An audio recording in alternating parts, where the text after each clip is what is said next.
అందరికీ నమస్కారం. ఒక్కొక్క రోజు ఒక్కొక్క ప్రత్యేకత ఉంటుంది. కొందరు మన దేశానికే రత్నాలు లాంటి వాళ్ళు, అంటే భారత రత్నాలుగా నిలబడిన వ్యక్తులు కొందరు ఉంటారు. వాళ్ళు పుట్టిన రోజులు ప్రతి ఒక్కరూ మర్చిపోకూడదు. ముఖ్యంగా ఈరోజు విశేషం ఏమిటంటే, వ్యవసాయ రంగంలో అద్భుతమైన సేవలు అందించి ఒకప్పుడు మన భారతదేశం ఆహార కొరతతో, ఆకలి దప్పులతో అలమటించి అల్లాడిపోయి ఇతర దేశాల నుంచి దిగుమతి చేసుకునే పరిస్థితులు ఉన్న రోజుల్లో ఎంఎస్ స్వామినాథన్, ఆయన పెద్ద డాక్టర్ల చదువు చదివినా కూడా తమిళనాడులో పుట్టిన 1925లో పుట్టిన ఆయన ఎన్నో సేవలు చేసి ఎంతో కమర్షియల్గా ఏరే యాంగిల్ ఉన్నప్పటికీ కూడా వ్యవసాయ రంగాన్ని అద్భుతంగా అభివృద్ధి చెయ్యాలి, మన భారతదేశంలో ప్రతి ఒక్కరూ ఆహార కొరత లేకుండా ప్రతి ఒక్కరూ భోజనాలు కావాలనే ఉద్దేశంతో ఎన్నెన్నో సేవలు చేయడం జరిగింది. ఆయన చేసిన సేవల ఫలితం మన భారతదేశం ఆహార పంటలను ఎగుమతి చేసే స్థాయికి తీసుకెళ్లడం జరిగింది. ఆయన గురించి ఎంత చెప్పినా కూడా తక్కువేను. ఆయన 98 సంవత్సరాలు అద్భుతంగా బతికినటువంటి వ్యక్తి.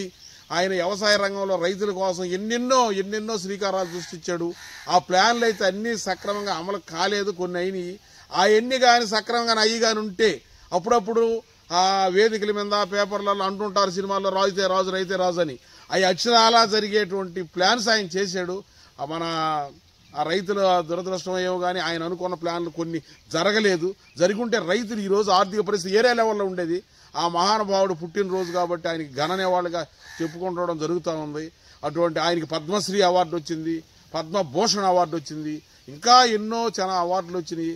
ఏది ఏమైనా ఈ మన భారతదేశంలో ప్రతి రైతు గుర్తుపెట్టుకోవాల్సినటువంటి వ్యక్తి, రైతుల ఆపద్ బాంధవుడు ఆయన స్వామినాథన్ గారు. ఆయనకి ఈరోజు జన్మదినం కాబట్టి ఆయనకి ఘన నివాళి తెలుపుతున్నాము. Okay, thank you. అందరికీ నమస్కారం. ఆగస్టు 7 ఈ రోజున 93వ రోజుకు రావడం జరిగింది. మనం ఈ రోజున హరిత విప్లవ పితామహుడైనటువంటి ఎంఎస్ స్వామినాథన్ గారికి జన్మదిన శుభాకాంక్షలు. కొంతమంది కారణ జన్ములు, కొంతమంది అంటే పుట్టడం ఒక కారణ జన్ములు అంటారు.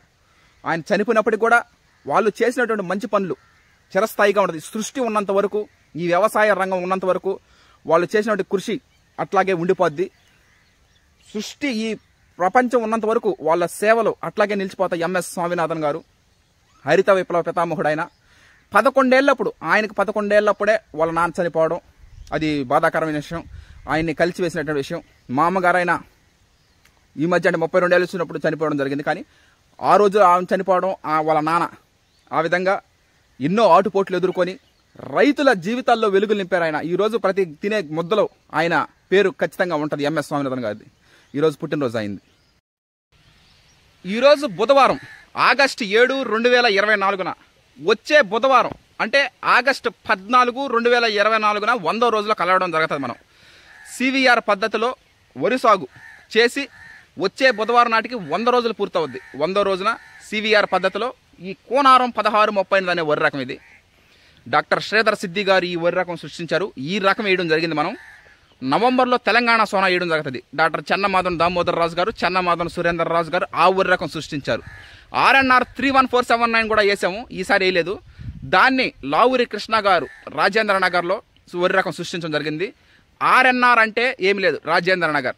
KNM అంటే కోనారం, MTU అంటే మారుతేరు, BPT అంటే బాపట్ల, అంటే షార్ట్ కట్స్ అవన్నీ.